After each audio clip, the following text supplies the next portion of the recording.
Hi అండి, నేను మీ Shravani. Welcome to Shravani Telugu వంటలు. ఈరోజు వీడియోలో వెజిటేబుల్ బిర్యానీ అయితే చూపించబోతున్నాను. నాన్ వెజిటేరియన్కి ఏ మాత్రం తగ్గకుండా అదిరిపోయే టేస్ట్తో ఈ వెజిటేబుల్ బిర్యానీ ఎలా చేయాలో చూసేద్దాం రండి. ముందుగా స్టవ్ ఆన్ చేసి కుక్కర్ను పెట్టి కుక్కర్ వేడెక్కిన తర్వాత 2 టేబుల్ స్పూన్ ఆయిల్ వేసి ఆయిల్ మరిగిన తర్వాత 1 టేబుల్ స్పూన్ నెయ్యి వేసుకొని మరిగిన తర్వాత కొద్దిగా జీడిపప్పు పలుకుల్ని వేసి ఎర్రగా వేగిన తర్వాత ఒక ప్లేట్లోకి తీసుకోవాలి.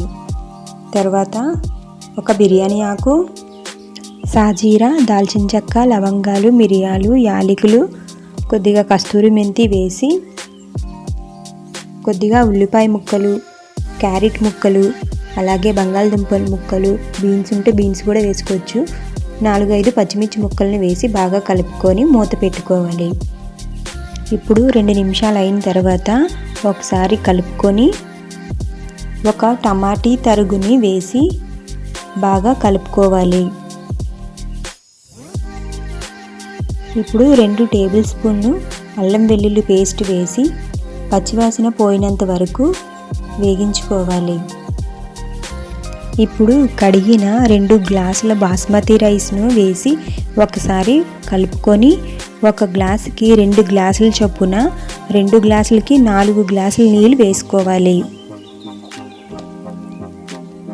రైస్ని ముందుగానే నానబెడితే 1 గ్లాసుకి 1 గ్లాసున్నర మాత్రమే వేసుకోవాలి. ఇప్పుడు కొద్దిగా పుదీనా, పచ్చి బఠానీ వేసి బాగా కలుపుకొని కొద్దిగా కొత్తిమీర,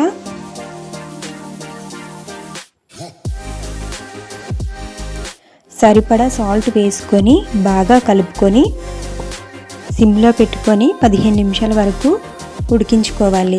15 నిమిషాలు అయిన తర్వాత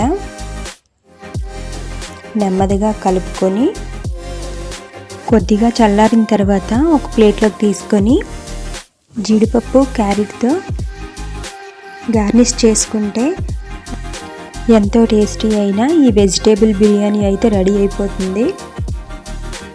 సో నా వీడియో మీకు నచ్చినట్లయితే లైక్ చేయండి, షేర్ చేయండి, సబ్స్క్రైబ్ చేసుకోవడం మాత్రం మర్చిపోకండి. మళ్ళీ నెక్స్ట్ వీడియోలో కలుద్దాం. Tata, bye bye.